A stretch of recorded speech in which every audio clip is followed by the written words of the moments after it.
which case, tell other people to see it. Do that kind of job, Share that, seed, Oh god, that's gross. Yeah, keep digging that hole. Yeah, boy, yeah. Just jizz on people. Come on, people, jizz on people.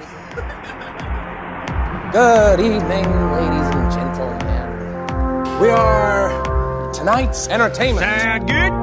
Yes, sir! I know who I am! Did IQs just drop shot while I was away? I have a plan. I like this shit. You know, it's Dance off, bro. It is your Me and you. destiny.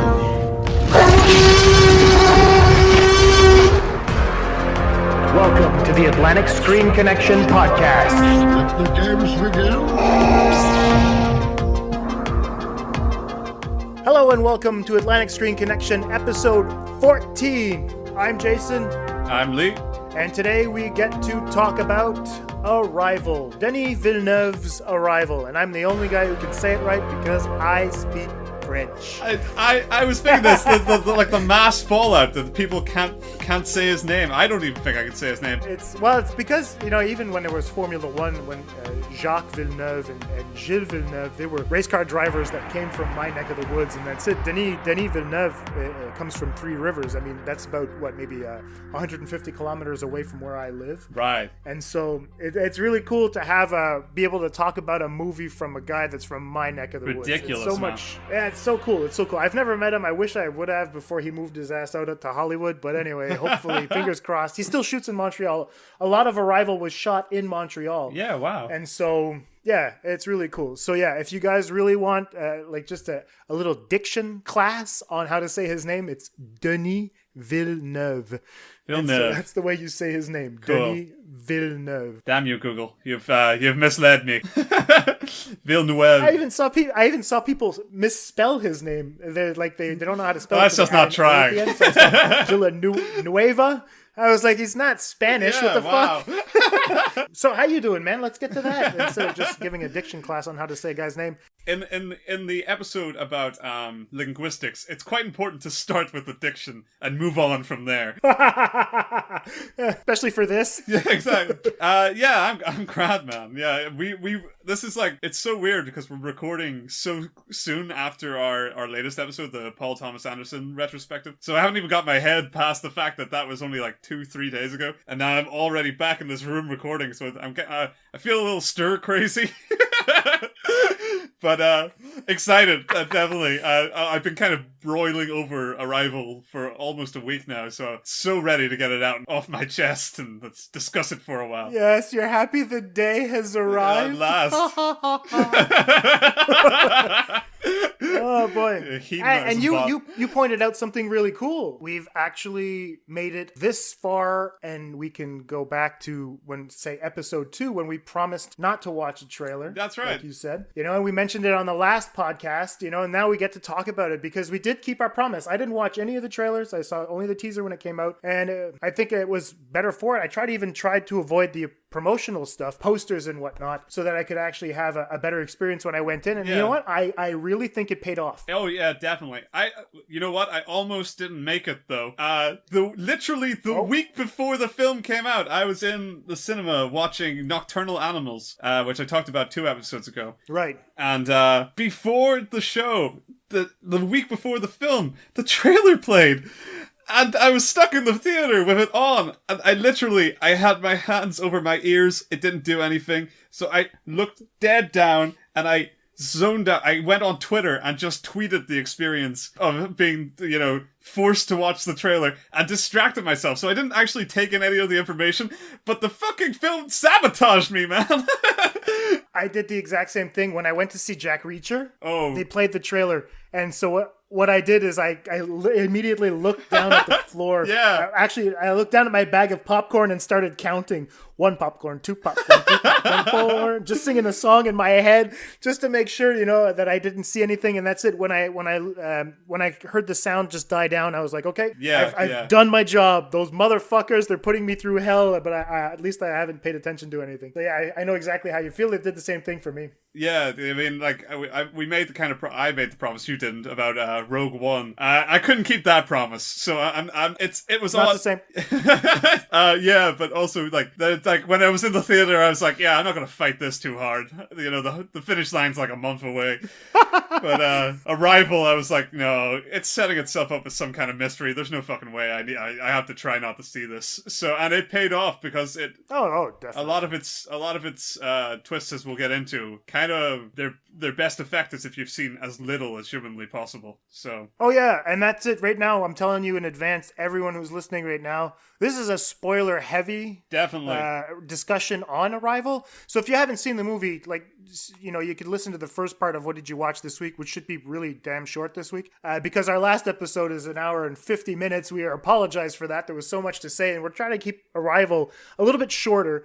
So yeah, but this is going to be a spoilers. We don't want to censor ourselves. We talk about the movie at great length and whatnot. And so, you know, if you've seen the movie, this will give you a little bit more insight as to what to look for if ever you decide to see it again. And if you haven't, please just tune out. We don't care. We love the fact that you're tuning in, but just tune out for this one. See the movie and then come back. Go see the movie. Here's the official stamp. It's already, we can certifiably say that this film is entirely worth your time. So go see Arrival and then come back and then listen. Let's discuss Arrival a little, and then we can love to hear your feedback on it, and then you can tell us about the experience that you got from just zoning out right the fuck now. Yeah, don't wait for Netflix. This is worth your money. Yeah. That's good. That's worth noting, definitely. So, other than that, do you want to talk some football? Racing. Tell me about racing. So I'm gunning for Nico Rosberg. I'm hoping he gets his first world title. Just because I'm not a Lewis Hamilton fan, I think he's a pretentious fuck. He is. But that's it. You know, my favorite driver is Fernando Alonso, and he's one of the old guys. He's probably going to retire in the next couple of years. I recognize that name. Yeah, and I mean, to me, he's one of the best of all time. He just happened to, he made weird choices. He happened to be like at the wrong place at the wrong time, as opposed to the opposite of that. Yeah, right place, decent time. Yeah, I'm hoping he gets one last title before he retires. I mean, he's not an old guy, but I mean, in racing age, he's getting up there. I mean, he's going to be 36. Wow, ridiculous. Yeah, his days are done.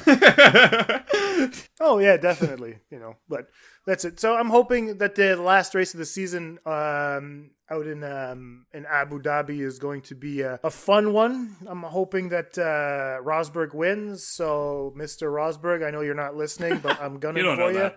Take the race. And you know what? You're ahead in the championship right now. All you have to do is hit him in the first corner, take him out of the race.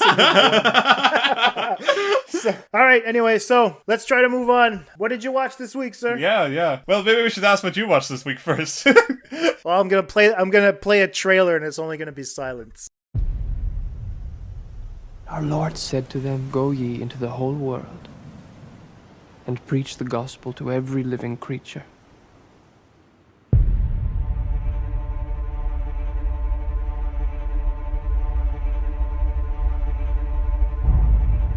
Ferreira is lost to us. He renounced God in public and surrendered the faith. That's not possible. Father Ferreira risked his life to spread our faith all over Japan. It seems to me that our mission here is more urgent than ever. We must go find Father Ferreira. This is in your hearts, and both of you. Yes. Then I must trust God has put it down. The moment you set foot in that country, you step into high danger.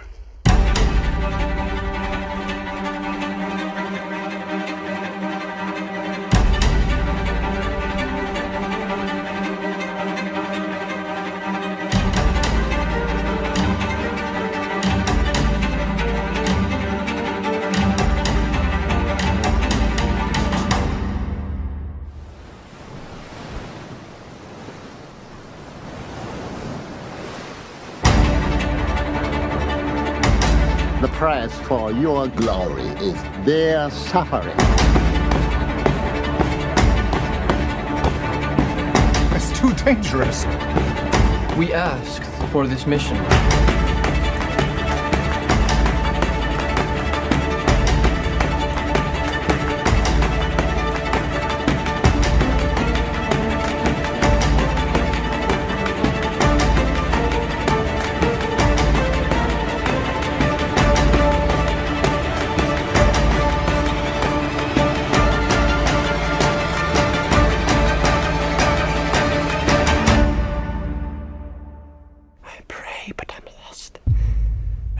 Praying to silence.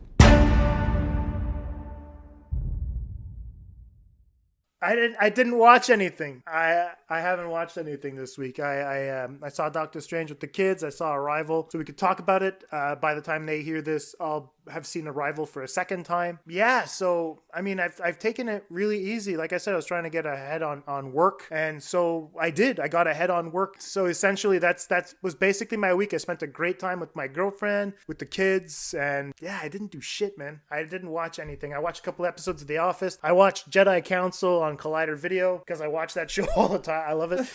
And that's it. That's all I did, man. You? How about you? What did you watch? I watched 2 films that I had never seen before, which is going to sound bad because they're 2 big films that most people like. So the first I seen was Close Encounters of a Third Kind. Oh, nice. Yeah, so it's Steven Spielberg, Richard Dreyfuss, critically adored film. It was it was a big deal when it came out, even though it came out after, Star Wars, and we'll talk about that a little later. But I saw that David Hart was doing an episode on Close Encounters, and I thought, well, I like listening to that show, and I know Arrival is going to be a film that's not going to be a traditional alien invasion film, and everybody says, well, there's one anti-traditional alien invasion film that already exists, so maybe you should equate yourself with that. And so I did. I sat down, I spent the whatever it is, 2.5 hours watching it. I fucking loved it. As to be expected. It's the most Spielberg film ever made. Yeah, 100%. But I really liked it for that. I thought it was pretty ballsy. I mean, I can't think of a film that I've ever seen so blatantly in love with its subtext, and yet somehow kind of marketed to a mass audience for suspense and thrills. It's a very strange film. It's full of all kinds of jarring crap. It has one of possibly the most frustrating and least likable protagonists of all time. But at the same time, you believe in his journey, and you do want to see him find his meaning. Basically, it's a really solid film, really recommendable.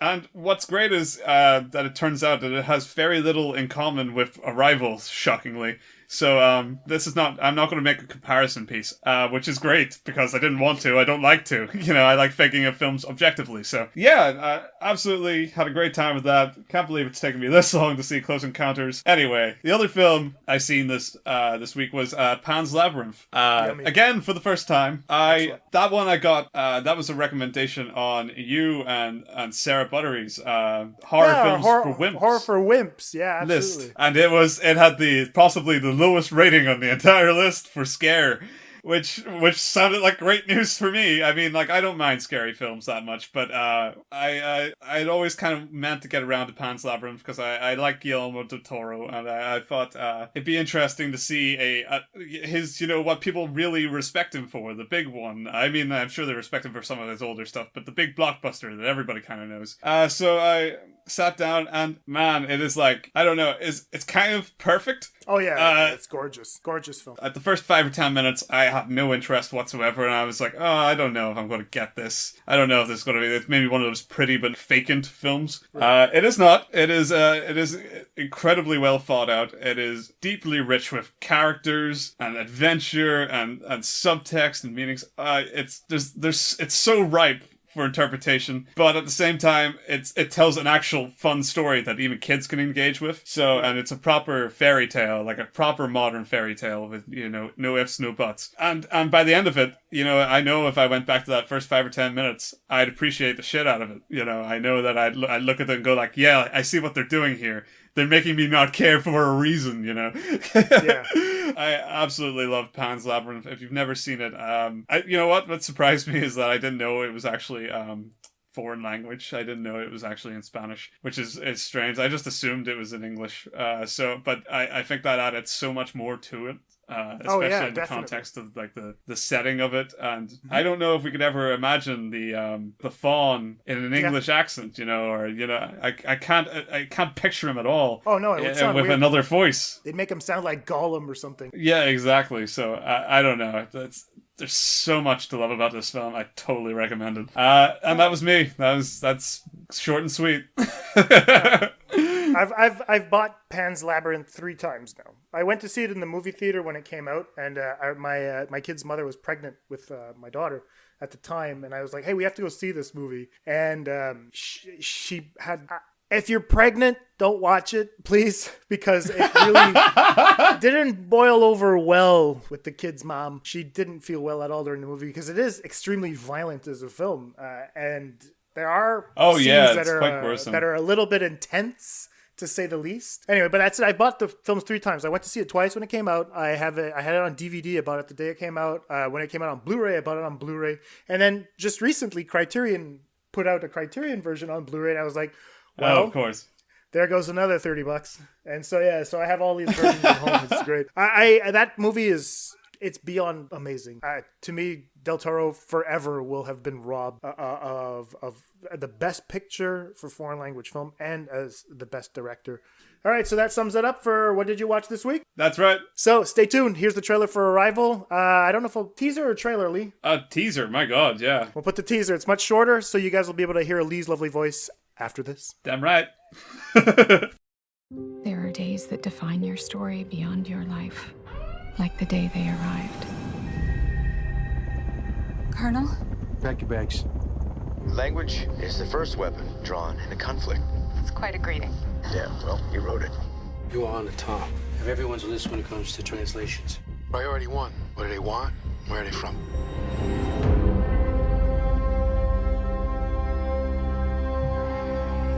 Not everyone is wired for what you're about to do. So what do they look like? You'll see soon enough. Every 18 hours, the door opens up. That's where we go in. It's time.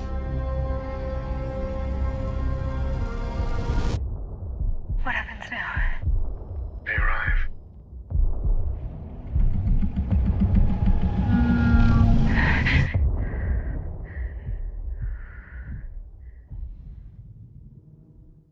And welcome back. I hope you guys enjoyed the teaser trailer for Arrival. Denis Villeneuve's umpteenth film. I don't remember exactly how many he's directed so far. It goes all the way back to 1997, I think. So Arrival stars Amy Adams as Dr. Louise Banks, Jeremy Renner as Ian Donnelly, Forrest Whitaker as Colonel Weber, Michael Stuhlbarg as Agent Halpin, and Sima as General Shang. Lee, what did you think of Arrival? I thought it was better than Interstellar. All right, you want to go there? Let's go there. Yeah, fuck it. Okay. We already said that we love this film, so that's obvious. That's a given. Yeah, I saw a tweet from Hal Rudnick from Screen Junkies that said basically, and this was it. This is how he summed up Arrival. Literally, yeah. Arrival is greater than Interstellar. So he had Arrival, and then with that little arrow, basically, and then Interstellar, and I just kind of lost my mind. And it's not because I prefer one over the other. It's because I don't get the comparison. I don't get why these movies need to be pit against one another. These aren't superhero films. This isn't Marvel versus DC. These are two science fiction fantasy films that are exploring things that need to be discussed in society today.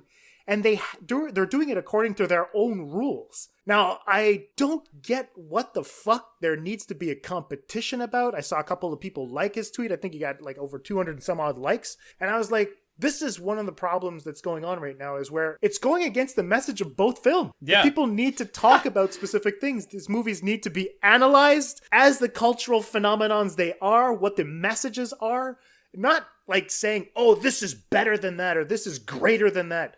I understand preference, not a problem. If you preferred Arrival, if you preferred Interstellar, or even if you preferred Gravity, that is totally cool. I get that. I mean, Interstellar is out into space with the themes, whatever it's exploring there, and it has science in it. Arrival takes place on Earth. You're comparing apples and oranges. It doesn't make any sense anymore.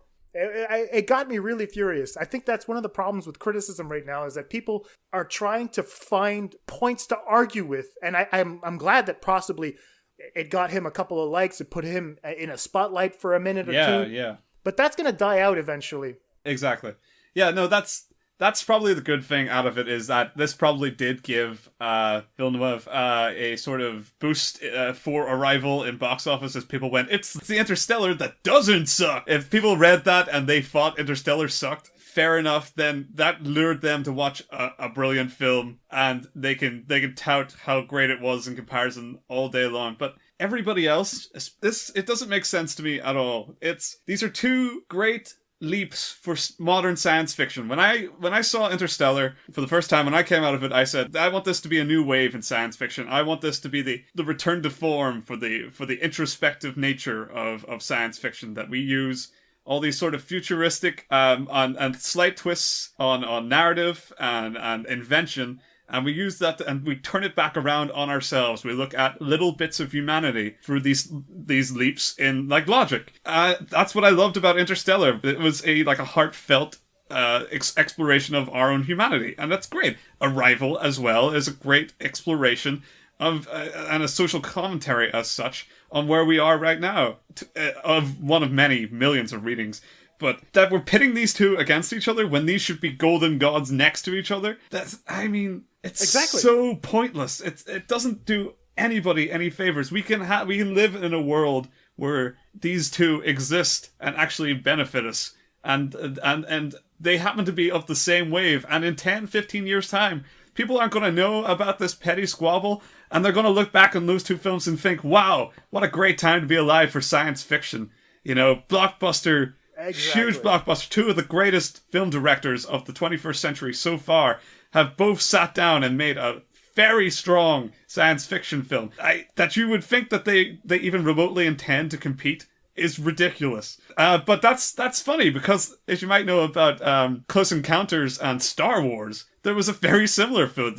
They were like 2 years apart. They were two huge directors. They were like phenomenons of their time. But when Close Encounters came out after Star Wars, it got negative reviews from people of the time because it lacked the warmth of Star Wars. But they are completely uncomparable. They are not even remotely narratively similar. They don't have... It's and almost exactly in the same way as Interstellar and Arrival. One's in space, one's on Earth. They're not even remotely the same. They're not even the same. Like we've talked about, like the 7 or 9 stories that you can tell. They're not even like that. They're not even like, when you break them down to the most base level, they're not even the same arc. So the people can't see this and that we're falling into the same trap again. This is what happens to science fiction. We bully it and we beat it up, and then people stop wanting to make it, and then we lose what is usually like our most exciting genre to see, both in terms of spectacle and on commentary. So let's get over this. Let's enjoy Interstellar for Interstellar. Let's enjoy Arrival for Arrival. Let's not beat ourselves up trying to pick one over the other. Enjoy both. No, that's it. These two movies should be taken for what they are. This Exactly. is cinema we're talking about. This isn't superhero culture anymore. It's a very different thing. You guys can compare if you want your Batman versus Superman versus a Captain America Civil War. Go ahead. Have at it. No problem. Do that. I have a problem with that as well, but like as we've talked in our Suicide Squad episode, we do have an issue with that. But I mean, well, we talked about overhyping, and I don't think that this is that case. Yeah, you're right. It's a different spin. This is cinema. Leave my fucking films alone. Go fight on your side of the fence and leave my films alone. Yeah, I love talking about this shit, and it sometimes I think people, they just miss the point just a little bit. Cool. All right, so. Rant's over. Let's talk about Arrival. Let's talk about Arrival. Yeah. All right. I have to be honest. I liked Arrival, but I didn't like it right away. I want to hear what you have to say, but I think I had something similar. After watching it, I was walking home with my girlfriend, and I told her, and she could testify to this, I felt a little angry. I thought something was missing, even though I had like a really good time watching it. Something was just fucking with me. Yeah, right. And that's normally the sign of a goddamn good movie. One of those films that, inside I'm like, you touched me in a place you weren't supposed to because you're not allowed to. Exactly. I kind of still processing the film. The review will kind of go into the minutia of how I've interpreted a lot of the stuff as we get through it, but I can't say that this is not an excellent film.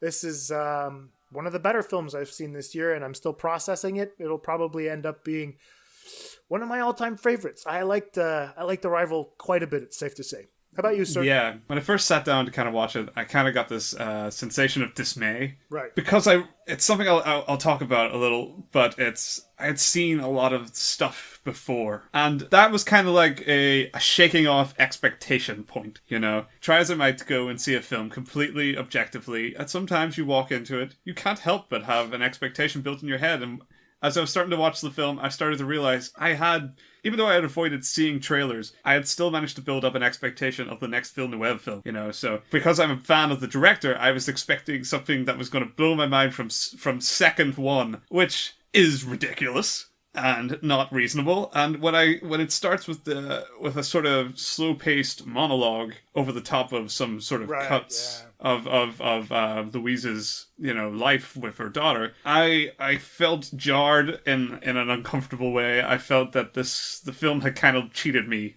at first, because a lot of what the dialogue was kind of intentionally wishy-washy. I want to say that kind of, and I immediately went like, oh no, I'm gonna hate this, and I wasn't prepared to hate it, you know.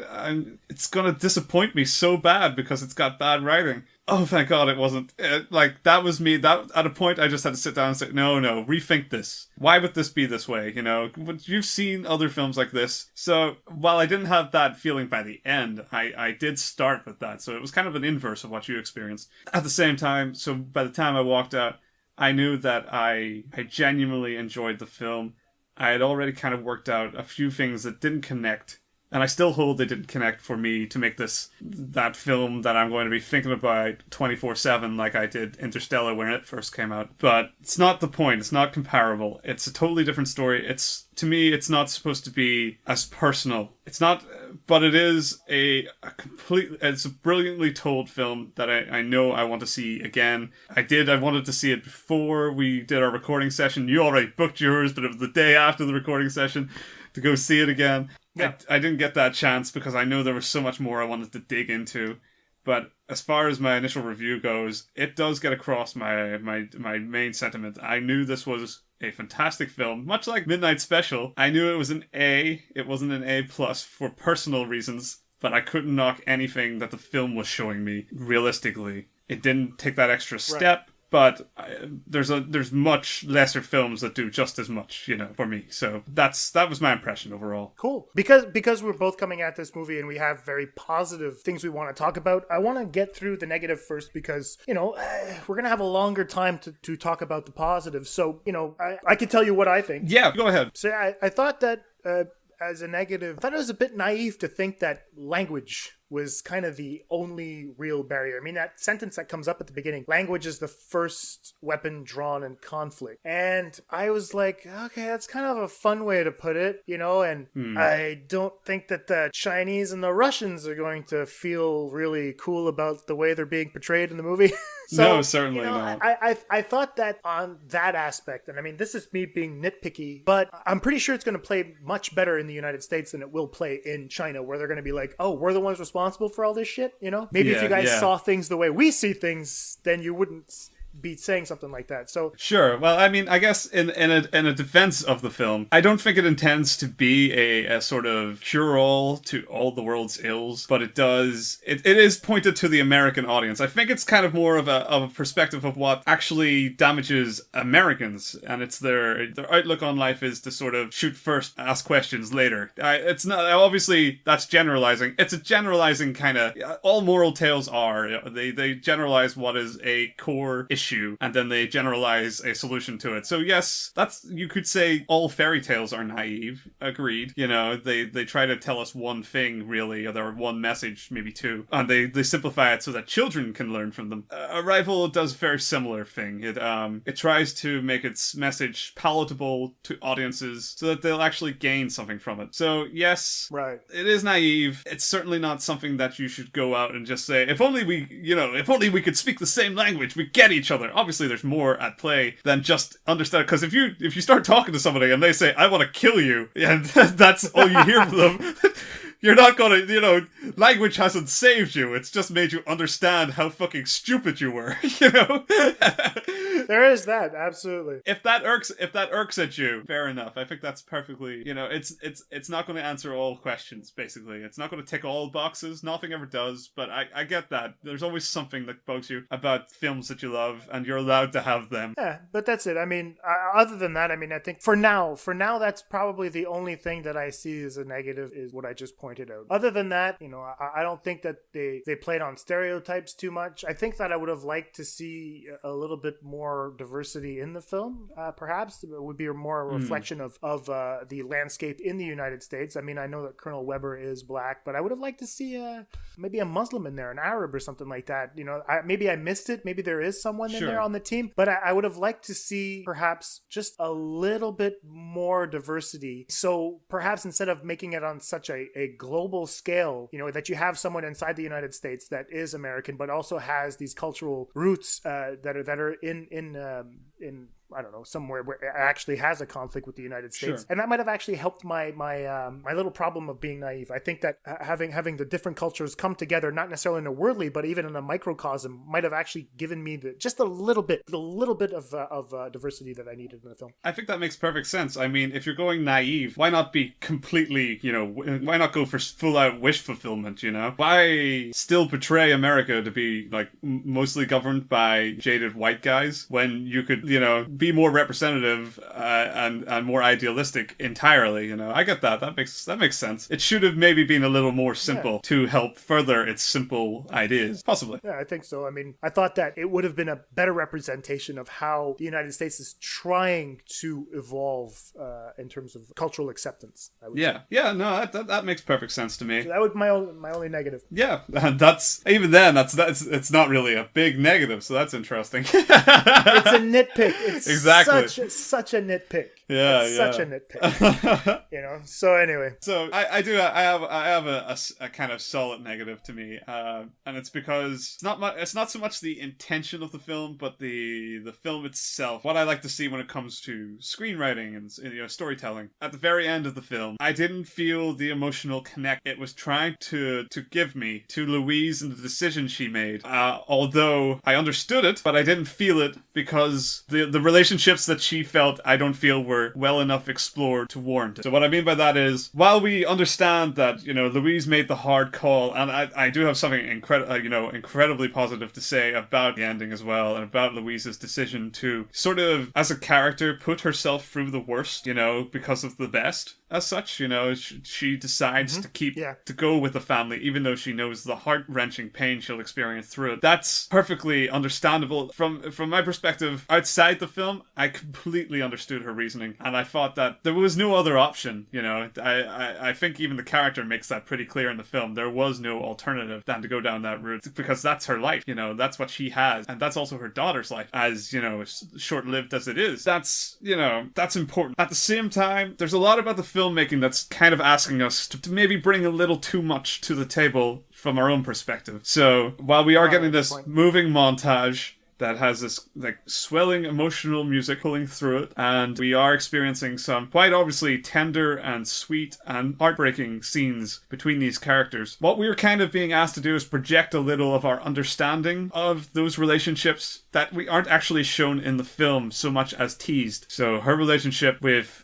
Jeremy Renner's character Ain, which, to be fair, I thought was handled really well in its, basic lack of handling. At the same time, I feel that if they want us to feel the real weight of their connection by the end, we should have definitely had way more scenes with them connecting, not just one sort of sit-down talk and then a bunch of work. And if they want to have us connect with the loss of her daughter, I think a little more than sweet, touching, itty-bitty moments in almost pure montage form at the start, at the end, and little tiny snippets in between. We're given scenes of her, but they're mostly for the context of the narrative, where the conversations with the daughter help us understand what's the next step in the plot, and therefore kind of help us explain the narrative device of her ability to see through her own life at any particular point. I mean, that's important for that side of the story, But when it comes to the payoff that they're asking us to have emotionally for her and her relationship to her daughter, we don't see enough. We do see some, but we don't see enough of her really growing with her in a sense to really feel that the loss of that feels earned within the story itself. Now, the thing is, that's not always a bad thing. Shorthand when it comes to like emotional payoff. And so, you know, in a way, in this film, it is kind of good. I argue a little bit against it, but there are films that really benefit from just having relationships, you know, given to us lightly, not put in tense, because there's more to say than just what these characters feel. I think that's fine, but my argument against it would be that Arrival is kind of like it's predominantly a cautionary moral tale. It's a critical fiction. It is a movie that has important themes pushed onto an audience that in an accessible way. It's an alien invasion movie, one of our oldest, most popular blockbuster sensational audience drawing themes. In that we have got this really sensitive story and this really optimistic message about communication and understanding that it's important for people to know, even if it's not entirely one-to-one applicable to real life. What's strange then about the relationship thing then is that the story, if the basis of the moral of the story is that we are giving a message to the people, so we're not letting them interpret a lot of the subtext, we are giving it to them, then if we are asking them to bring their understanding of heartbreak and relationships to the film, then the film is falling just short of being a complete 100% critical package. We should be able to experience all of these pieces in the film because that's the film's primary motive, is to give us these experiences. Now, again, it's not like I'm not saying this is like, oh, and that's why it's a disaster, you know. I'm saying that this is why, for me personally, this film fell short of the mark of being beyond admirable, in that it could weave this beautiful, tragic relationship story, this really strong character story, with this bigger, bombastic, thematic exploration of humanity, you know, to be able to tackle both and have them complement each other. It does, and it does in a lot of ways, but it doesn't do in that one small way that I think it really kind of needed, because that final 5 minutes, I'm kind of a sap. I've cried at like lesser films this year, and I wasn't even remote. I understood the sadness, but I wasn't moved, and that's kind of, I'm not saying I should have cried, but I'm saying I should have felt like this was about the characters and not about what the film was saying a little more. So that's my negative. And I have to agree with you, because listen, I'm a father of two, and I felt exactly the same as you did. I knew it wanted me to cry, and it didn't make me cry. The beginning of Up makes me cry every fucking time. Yeah, every exactly. Fucking time and I watch that movie, that's relationship shorthand. It's an animation, and that's it. But I mean, yeah, and it's not because I'm a cold-hearted bastard. No, it's because to me it seemed like it might have been a little bit predictable in the end, that they were trying to get me to feel that, and I would have maybe liked them to use something different than a child. Something that like you said, they would have explored it in a better way. I thought that maybe the child might have been the easy way out, because they're like, well, who are the heartless bastards that are not going to be able to associate to this? Well, yeah. You found two. You found them.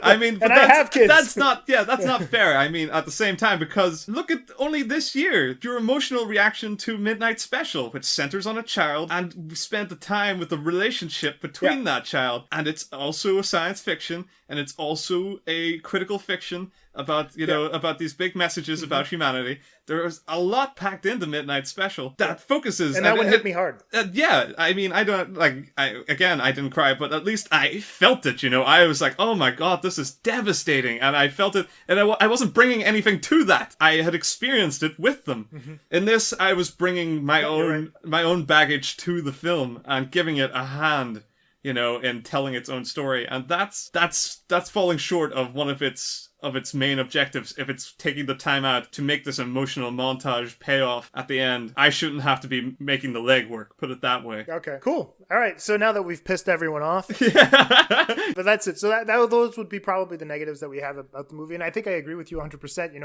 I'm going to definitely pay attention to it when I see it again. Obviously, I will have seen it by the time you guys listen to this, but I will have I haven't written up my review yet to put on Film Faculty, and it's one I want to spend time on. So positives.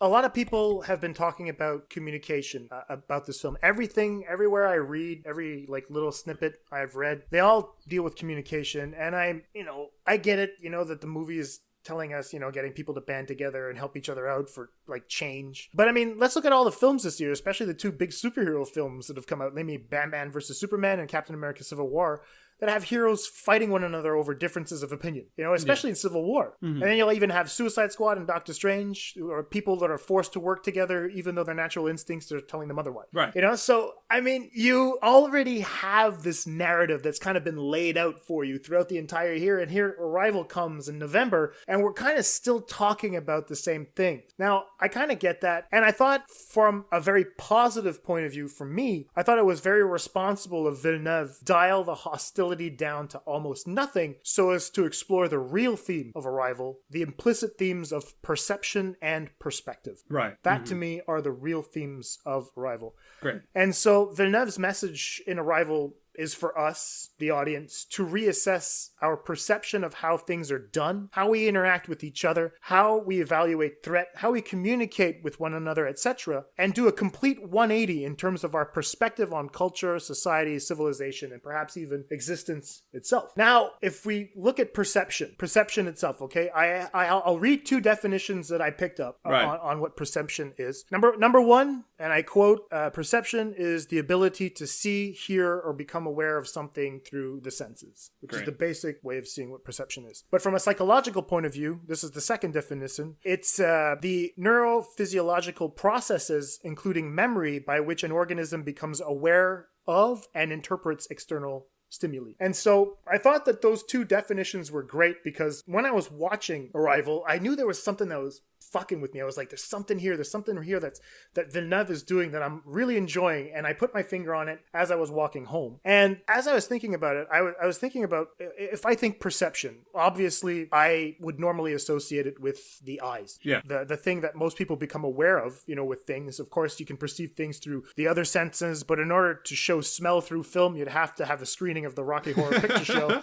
which is, I understand why a lot of ink has been poured over the theme of communication, especially after what happened in the US recently. I don't want to get into it, the election and stuff like that. And, the public, like this public cry to band together instead of being divided has reached like this really critical boiling point. And I've heard people say that this film couldn't have come out at a better time because it's exactly the message everyone needs to see or hear. And although I agree with that, I think the film does show people disagreeing much more than they are agreeing. Yeah, that's true. So I wanted to bring it back to what you said. You said that perhaps it's a cautionary tale. We have to reevaluate a bunch of things. But I think that although communication might be the explicit theme, perception is the implicit theme. And Villeneuve shows the audience through the use of visual language that he adopted for the film. And how can I put, as I was watching the film, and I noticed that Villeneuve was paying really close attention to Louise's eyes and also her hands. Yeah. And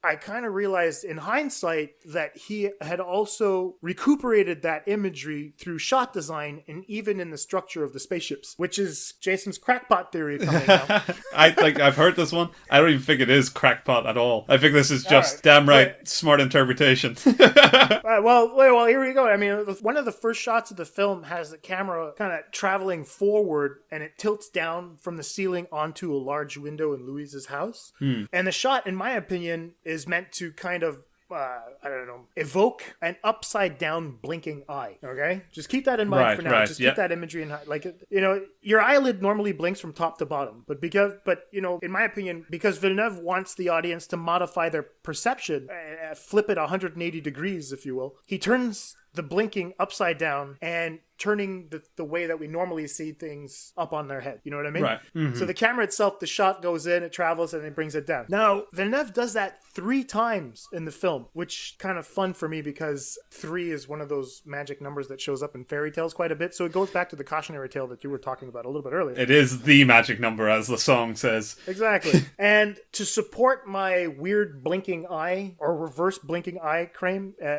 I looked at how the spaceships were designed and how the humans actually enter the ship. And to me, when I was looking at them very closely after that, I kind of figured that they looked like giant pupils. Yeah.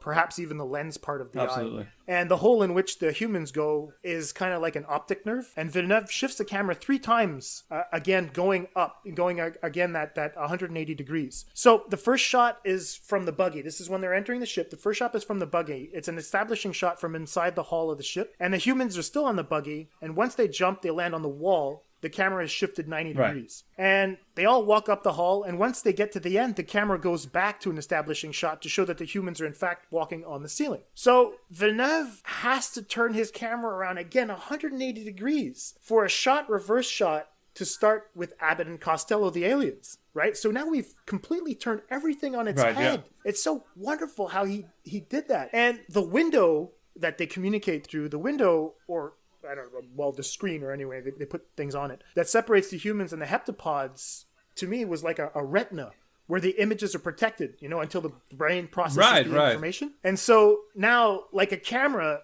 the image on the retina is reversed, hence the reason they would have been walking on the ceiling. Yeah, sure. And then the camera would shift back to a regular shot, reverse shot. So it's like we're entering this space where light is being refracted, but light in terms of how space is divided and things like that.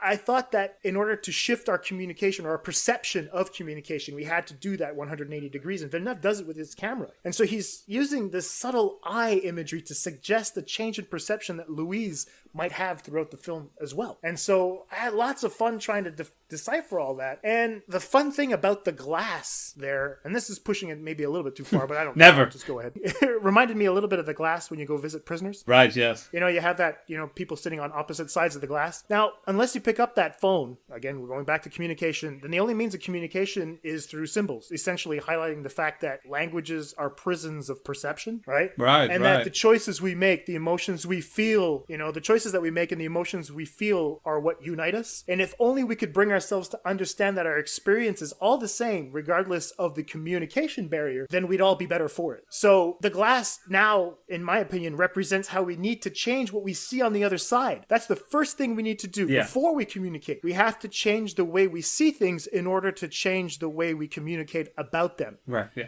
And so, as I was saying, in my opinion, I think that there's an explicit theme of communication, but the implicit theme is perception, and that's where it has to start, and I mean there's other images that go out throughout the film. There's the narrow hallways that the military tents, demonstrate the narrow-mindedness of the military versus the spaciousness of Louise's house with that large window in the back that leads to a vast lake to show how open-minded she is, or how she'll become, essentially saying that Louise sees the bigger picture. Yeah. So Villeneuve is really, really keying in on these visual cues that to me deal a lot more with perception than they do with communication. Sure, yes. So that was one of the big things that I really, really loved about Arrival. And I'm looking forward to seeing it my second time so that I can just walk out like puffy-chested and be like, yeah, I was right.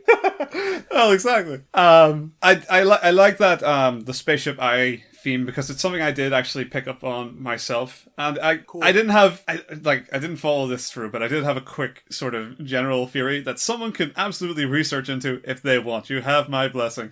There's this notion, I don't know if, I'm sure everybody who fucking did any sort of literary criticism did Ralph Waldo Emerson. Oh, absolutely. I know where you're going with this. Yeah. Well, so it's something I always loved as an image, that it was his concept of this like all-seeing eye. This concept of this. It's this basically exactly. It's this either floating or walking eye that walks among us. And it was one of his key sort of interpretations to his theory on transcendentalism, which is it's basically finding a way to commune to God. That was his. It could be read as finding higher knowledge or better understanding, but I think his interpretation at the time was that to communicate with God. He equates it to one and the other. So I found it really interesting that these creatures that are of a whole entire interpretation of nature onto themselves travel in this floating eye that we can't comprehend them, and they are linked to understanding ourselves better and the world better in itself. I thought Villeneuve very cleverly done a quick little nod there to Emerson. It's he's taken it in a very literal sense, and I thought that was very cool. I mean, if somebody wants to follow that out and try to find more Emerson nature references in there, by all means, you've got a long day's work ahead of you, but Oh yeah, definitely. I mean, even like Walt Whitman stuff. If you Yeah. look at, like Song of Myself, or it's the all-seeing eye. That capital I in the alphabet represents that IYEI. Yeah, And exactly. so whenever you're studying like the American, transcendentalism movement, like from the 1830s, that's exactly what it is. Yeah. And you're 100% right. To pick up on that. Even the circle. That he uses. Yeah, exactly. I just thought that was, realistically, it was a pretty cool idea. I hope that, that's kind of what they were going for. Otherwise, I'm a crazy person. I don't think you're crazy at all. I mean, look at the symbols that the heptapods use. Yeah, the language. Exactly. The language that they use is all circular. Everything is circular, but there's always that little gap, and that's essentially how an eye works. Yeah, there is a gap where the pupil goes.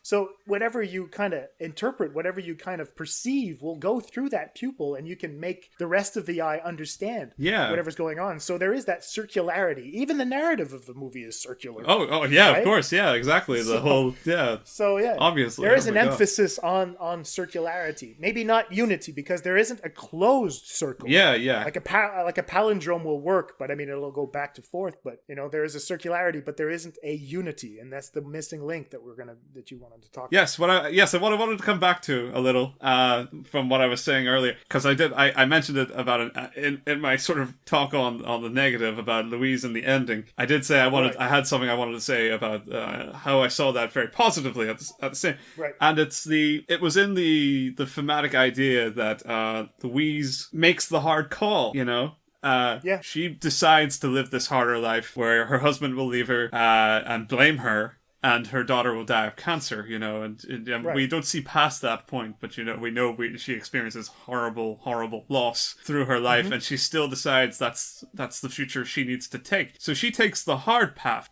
she takes the tougher choice, because that's experience and that's living, and that's what we have to do to improve ourselves and such. I really liked how that complemented the entire notion of the film, because idealistically we are learning this communication trick from the aliens, because we are to better ourselves in time for, in the narrative's plain way, 3,000 years, aliens are going to come back, we're going to have to help them somehow. Yeah, but we're given the tools to start, and the hard part of progress, of learning something, is that we now have to sit down and actually teach it to ourselves, to progress it, and to, in the case of the story's narrative, they have to learn, they're going to have to learn to perceive and communicate. I'll adjust that a little to take in your idea. And in order to do that, it's hard work, and they're going to have to basically fight through the tougher choices. They're going to have to fight past the easy options. Louise could have chosen to shun having the daughter so she doesn't feel the heartbreak. She could have lived a happy life and Groundhog Day her way to the best solution for herself. If that's how that power of understanding worked,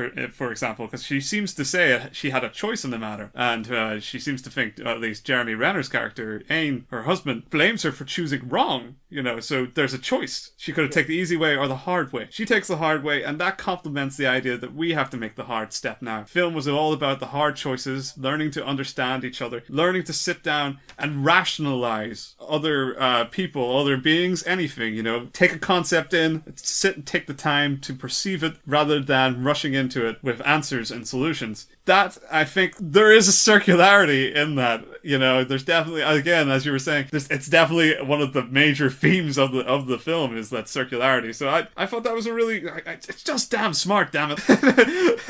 No, it's brilliant. Like I said, I mean, this is one of the reasons why I think Villeneuve is he's a guy that's now on the radar. Yeah. He's a guy that now, this is one, he just basically dropped his balls on the table and he said, "Don't fuck with me."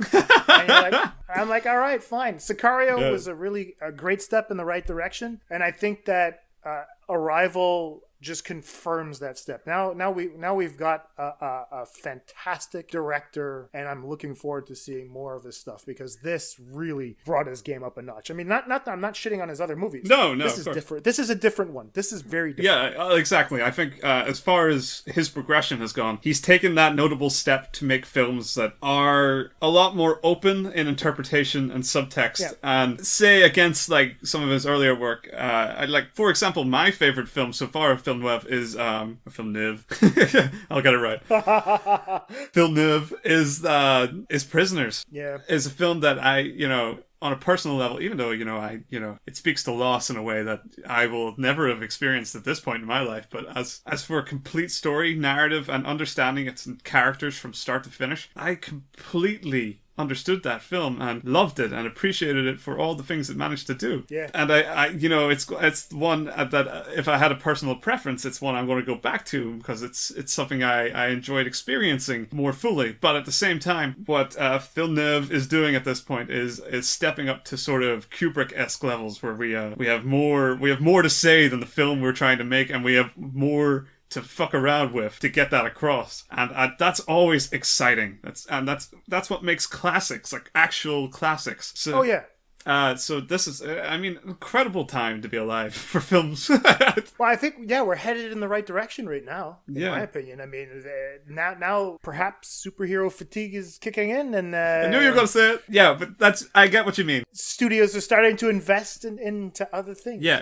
if superheroes represent blockbuster cinema, box office magic as it stands now, and the consensus seems to be a slow pull against it as all box office trends move. What comes next? Well, the next most successful things are these more cerebral films, surprisingly. Things that are way overpowering their budget. And at least from a financial perspective, companies are going to see that. They're going to see that they can spend a tenth of the budget, give it to some guy who knows what the fuck they're doing, and they're going to make a classic that's going to, it's going to be in the DVD collection of people for years to come, or the iTunes collection or whatever, So I think trends like that develop at these sort of tipping points, and I think we're very close to that next tipping point where we're going to see a lot more faith in moving past these blockbusters, or at least taming them down a little in scale to have them, manageable, while at the same time seeing the potential in more critical stories like Arrival that you can make for far, far less money. And people are going to rave about for years to come. What was the budget on Arrival, do you know? It's like 50 million or something, isn't it? Exactly, it was 47 million. Yeah, it's that, come on, that's actually a tenth of like Captain America. Yeah. Can't comprehend for what it goes into. Wow. And think about fucking Midnight Special. What was that? It had to be under 10 million or something. Oh shit, I didn't even check. Let me check, I'll tell you. Yeah. 18. Oh wow. Probably on stellar acting roles, I like what you were pointing out earlier, Louise making the big choice, because it reminded me of something my girlfriend, who is incredibly smarter than I am, said as she was walking out of the movie theater as we were walking home. We were talking about Louise's choice, and I said, what would you do? And she says, the first thing I thought of was in terms of philosophy, she said, it reminded me of The Wizard of Oz. And I was like, okay. What the fuck are you talking about? And then I started piecing it in my mind, and then she explained it to me. She said that she presented the story as, I think she said, how can I put it? She said, had Dorothy known that she could click her heels 3 times and just go home, would she have done it? And I was like, wow, okay. Would she have gone on the adventure? So I think the movie is basically saying that, the adventure is worth it, because of what you get out of it, Yeah, exactly. But that is a very good question. Would Dorothy, had she known, would she have clicked her heels 3 times and just fucked off instead of visiting Munchkin? Exactly. That's amazingly insightful. I can't believe the 2 guys that run this fucking show can't come up with shit like that. And so I was really impressed. I was like, hey, that's a really good point, Damn right. Jeremy Renner could be Toto. There's one last thing I wanted to address on my side, and it was a lot of people had been saying that Jeremy Renner's line to Louise was kitsch. He said that what was the line again? He says, I thought I was coming here to see them, but I was actually coming here to meet you, something like that. Yeah, and that's really cool because if you're talking about kitsch lines, fine, but I think there are worse than that. Oh yeah, certainly. To me, that played heavily in what I was talking about in terms of perception, right? There's the audience that's perceiving it as something that's kitsch, but for him, his perception has been changed, and not because of the aliens, because of how he sees her, what she's accomplished, right? But then knowing after that he leaves as a result of her decision, his perception changes again. He thought she knew her, right? So there is a I won't call it a communication breakdown, but there is a shift in how he views the same person. Yeah, yeah. Which is essentially what we do all our lives. You know, we spend our lives talking with people, and at the same time, even if they're not there, we might actually change our point of view. And if we meet them again, we might not necessarily be as accepting. Yeah, no, that's something I really liked about Jeremy Renner's role. How understated his characterization was, and that's one of the lines that I like when I went to see the film. I went to see it with Lawrence, who now writes for Big Picture Reviews, and he was of the crowd that, you know, thought that it was bad good that just went straight back round into being bad again. And I debated it with him that I thought that, yes, I get that, but as for characterization, how to tell that character isn't quite on Louise's level, you know, isn't... No, he's not. You're absolutely right. And, you know, while he's, you know, science and she's linguistics, she has the upper advantage here. She sees the whole timeline. She makes the harder call. He's so not in the moment. He actually sees it as a chance to be romantic, you know? And I read it that way and thought, wow, he is possibly as naive as the rest of us are, you know? And that I thought was just damn good writing. I mean, he's just so simple in the face of it all, and I really appreciated it. And I thought it was. I mean, again, if you're going into the film looking for a romantic one-liner, you're not going to get it. But that's not what the film's about. So I don't know why you would be looking for it. Put it that way. To me, I thought it was a great line because it goes to show you just what perception can do. Right? Experiences bring people together. That's one of those things that just happens, you know. Yeah. There's a commonality that there is between like shared experience. And I mean, you have it all the time. Look at how many people gather to watch fucking baseball games or football games and stuff like that. Look at this! Look at the show we run. We don't even live in the same fucking country. Exactly. There you go. There's that. And so to me, it was awesome. You know, and to me, it was awesome that he needed to see them in order to see her. Yeah, yeah. Do you understand? Yeah. I thought it was great because his perception was refracted through them to her, which I thought was really, really great. Yeah, you know, yeah. It goes back to how, you know, the eye interprets information. Exactly. I like the so, very coy use of the word refracted there. Taking out my math skills. Oh yeah. But I thought it was a great line because not all lines are meant to be like very poetic or something like that. Because that, to me, in my opinion, that makes him more human. Definitely. That makes him the kind of guy that I would like to get to know because he sees things in very simple terms. Absolutely. That is exactly where I stand on that character. He's just human. That's again, that kind of ties into why I wanted to see more of the relationship, because I wanted to feel like they were both human, not just as more thematic understandings than they were human, because he's so clearly human that I felt that we should have seen more of that side of Louise a little to understand her understanding of him. But yeah, no, I entirely agree. Again, perfect. I don't know. I think Louise understands him well enough, and I don't think it's communicated in how they interact, but I think it's how Louise interacts with Abbott and Costello, right? Louise is beyond what any of these people are capable of doing because that's why they recruit her. Yeah, absolutely. Right? I mean, her concept, like the way she perceived things, is clearly stated in the movie, in my opinion, because she takes off her suit in order for the heptapods to make the differentiation between human and her. Yeah, exactly. Right? And so I think that if I just take that and I apply it to how she sees Renner and how she sees Weber, there's a clear differentiation that's being made. She understands who he is. We don't need to get that, because if she is able to understand that she needs to make the difference with the heptapods, then it's clear to me that she understands everything else that's going there as well. Right? Her language, even in terms of how she uses her body to communicate, there's just enough. There's enough information for us. I do agree. I mean, again, it's not a whole loss. There's definitely enough there that we can fill the gaps ourselves. You know, my specific criticism was about if it was pushing a message, it shouldn't have relied on us to fill so many gaps. But at the same time, I think it did make most of the right choices. I'm not going to take that away from it at all. I wouldn't want to affect the pacing of this film 1 second either, because I think it was bang right where it should have ended, and, you know, it didn't feel at any point like it was too long, or too slow, or too boring, or too going over too many of the same details. It was perfect from start to finish in that sense, you know, as a film being edited, chopped together, and put back out, I had no criticisms for it whatsoever. I thought it was damn fine. So I wouldn't want to mess with the structure. I don't think I'm making a case that I would like to re-edit Arrival for more relationship stuff. I'm just saying what I would have liked to have seen more. Oh, absolutely, yeah. And the last thing that I wanted to talk about is the title. I think the title is brilliant. Arrival, to fit in with the palindrome of Hannah, I thought was glorious because the movie itself is somewhat of a palindrome. You know, we have this beginning, we have this middle, and we have this end. And if we look at how the end and the beginning play together, it is a palindrome. It's the same sequence, yeah. It's a circular narrative, as we were talking about, just like the name that she names her daughter, and she's explicit about it. Yeah, it's not a circular.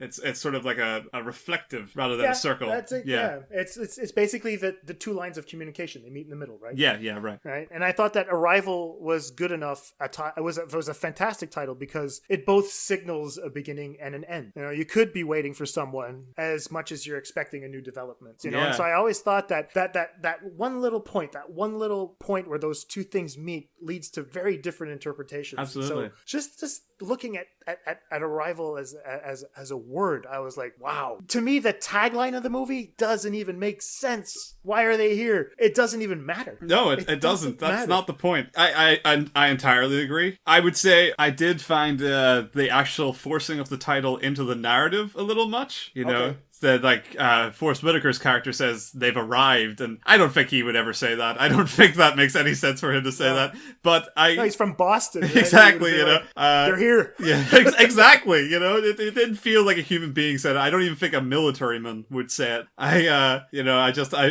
But at the same time, I can't fault the title choice at all. The way I interpreted it was like a sort of, you look at it as people study the path to enlightenment, you know, sort of like in your typical sort of Buddhism, karma, this idea of nirvana, and at that end where we gain all the knowledge, you know, it's frequently sort of touted as arriving to that journey, you know, to that point, you have arrived to that point. So I got that sort of connotation, and I think that echoes Louise's journey in this story. So I totally got that. I want to say the one little tidbit I have is that I'm glad the film didn't make the missteps that I so expected it to, that I would have absolutely hated. So I didn't want this to be like an actually violent film. Oh my god, I really didn't want the fucking aliens to turn against them. Definitely, yeah. It would have completely destroyed the idea behind the entire story if they were actually threatening. You know, if they intended to harm humans, then there's no message to game. It's an action film, and at that point, it's not only it's a slow-paced and very overwrought action film. That would have been a terrible decision. I like there was no retaliation from was it Costello who dies, and then Abbott's the one who survives. Oh yeah. I like that there was no retaliation. You know, that he was like, this shit happens. We were aware that you guys were primitive. Yeah. But they already saw it. That's the thing. If they have the same trick, you know, the same trick as Louise learns, they already know that this is where it ends for Costello. And did you like the absence of a preposition? He is death process. Oh yeah, I love that. Because Leslie pointed it out. My girlfriend pointed it out, and she says, "Did you notice that he didn't use a preposition? The fact that he is death process, it's just another tangent. Yeah. Time. You know, he's not in that time. It's just a different timeline. Yeah. You know, it's exactly. very pragmatic about it. You know, he's not gone. He's just there. Yeah. This is the end part. You know, the stop line before he goes back, or so on. Yeah. Exactly. It's all. You know, it's how it just shows how they see things differently. Yeah. Which is great. Which kind of brings us to you mentioned Louise just a minute earlier, to the performances. I don't know, how did you feel about the performances overall?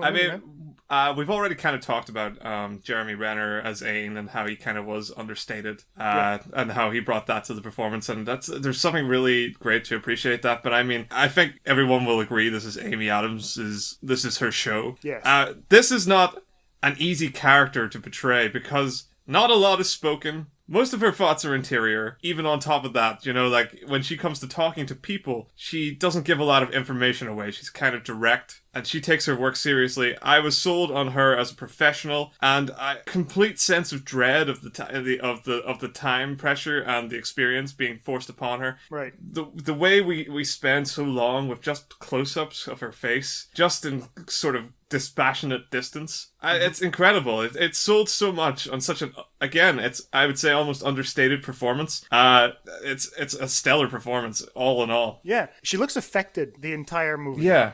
And we don't necessarily see her smile all that much. She really looks like she's hiding something, like there's something reserved in her performance. And just playing it slightly understated as she did, you could kind of grasp that there was a lot of thinking involved. Like you said, a lot of the stuff, comes from inside. And she was able to really kind of, capture the I would say the nervousness of the task ahead. Jeremy absolutely. Renner's character, Ian, he looked like he was having a little bit more fun at first, but he does vomit when he comes out after his first experience. Yeah. Adams herself seems to be going through something completely different. They're coming at this from very different perspectives, and it's fun because that would happen. I mean, she's a linguist and he's a physicist, and so they're really going to have different approaches to these types of things, and you can see it in the way that they behave. And I thought that was really, really cool. And Forrest Whitaker, aside from the strange accent he decided to pull off, the Boston one, I don't know why he did that. I don't know if the script... I thought it was fine. It didn't take me out of the film at all. No, me neither, but I mean, we're so used to seeing him. It's hard to see him play a character. He's Forrest Whitaker now, and we know how it sounds like. So, I mean, it might be fun for him to give himself that challenge. But at first I was like, oh, it took me out of the movie just for a second when he started speaking. I was like, oh, he's doing a Boston accent. Look at that. So it was a bit weird for me. Yeah. Other than that, though, he's great in the movie. I mean, I think because we don't get any real central antagonist, right? We have to see it through Whitaker's role, and he's really just an answers man. He's kind of like a yes man to somebody we never see. Yeah. He explains where a lot of the human tension's coming from. To try and get that across without seeming sort of forced into the script or hackneyed is, I would say, a challenge in itself for a supporting role. So I thought he did a damn good job of what was given. Oh, I agree, and even the same thing can be said about Michael Stuhlbarg. He was fine in his role, but like you said earlier, I mean, this was really Amy Adams' movie, and as Dr. Louise Banks, she's great, and her role was completely understated.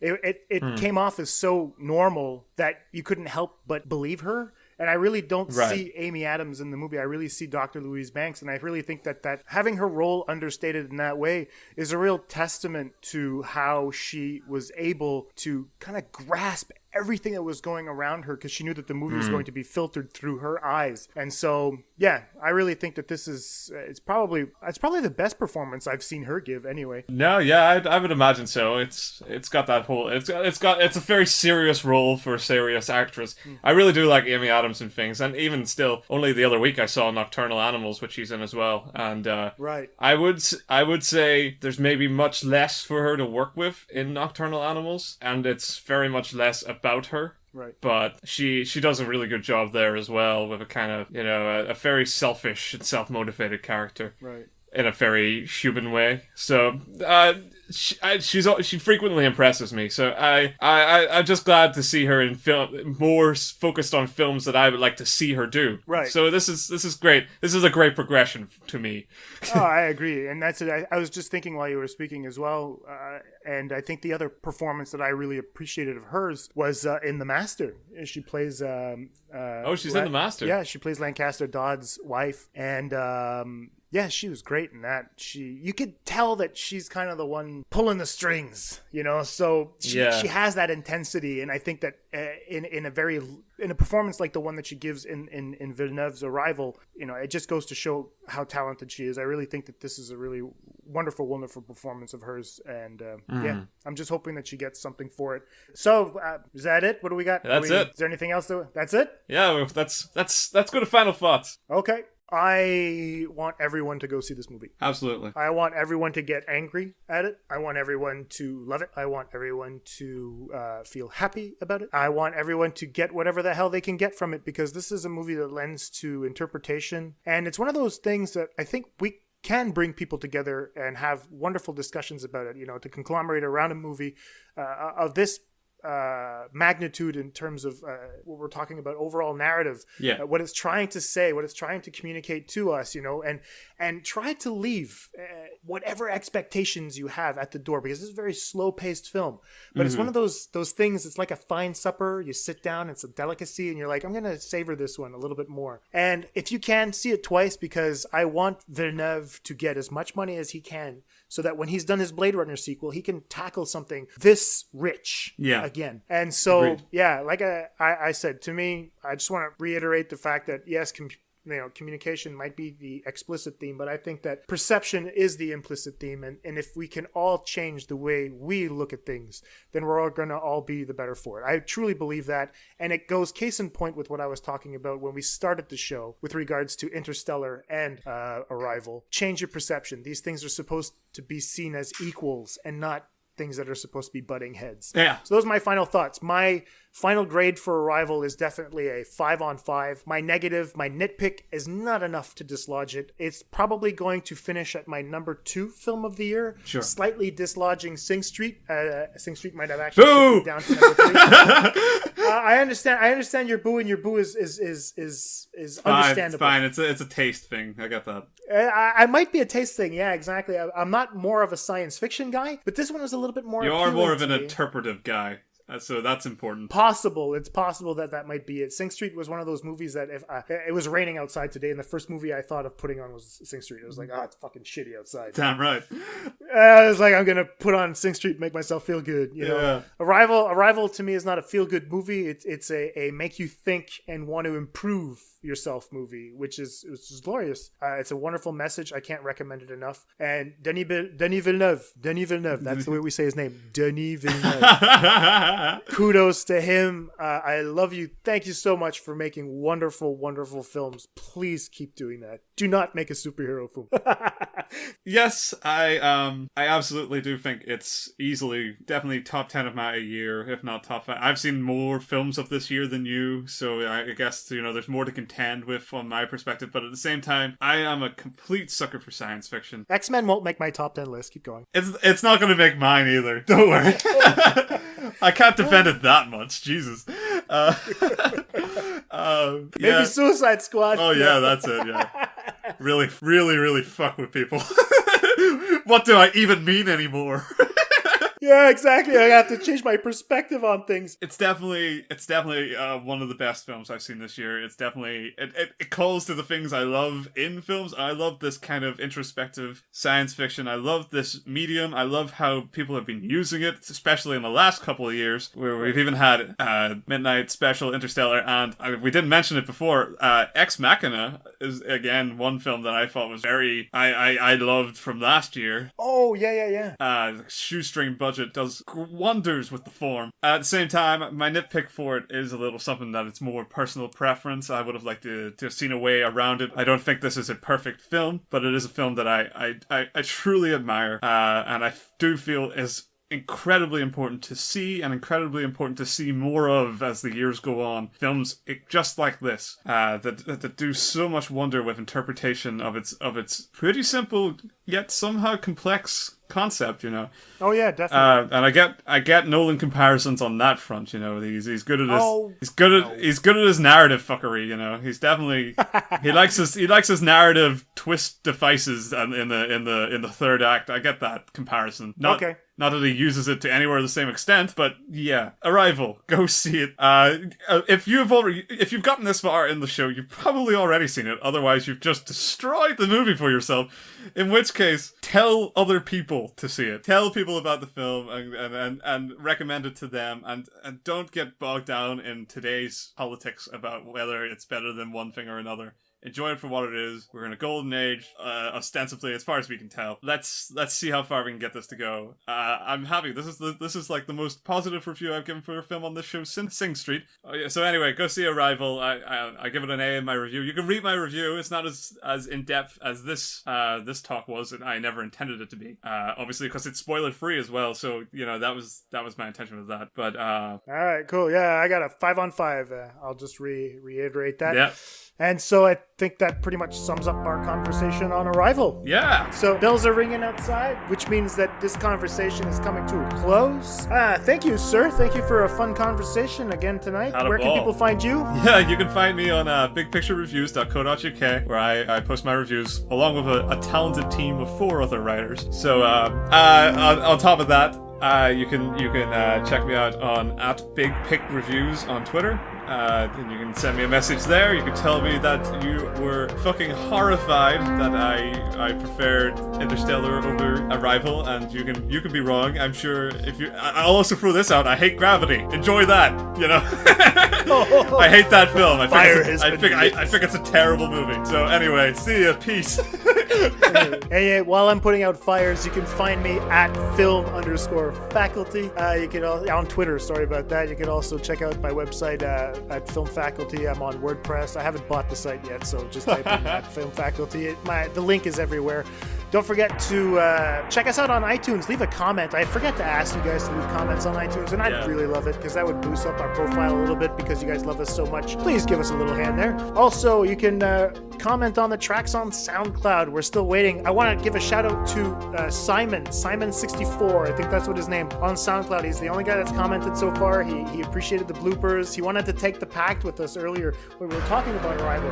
So I'm hoping I'm going to try to reach out to him to see how he thought Arrival was, what his impressions are on that. So I'm looking forward to interacting with you again, Simon. Thank you very much for commenting. I want to give a shout out also to Chelsea Williford. She's been great. She actually listened to our Jack Reacher episode. That's right. That was she put herself through that. That was amazing. Yeah, she probably had a fun time. So it was cool. I want to thank you guys all again for tuning in. Like we said earlier, go see Arrival. Support Denis Villeneuve and his new creative endeavors and stuff like that. We'll probably be able to get much more from him. This is only the tip of the iceberg in terms of where this director can go. And I guess that's about it. See you next week. Have a good one. Bye-bye. Bye. This conversation can serve no purpose anymore. Goodbye.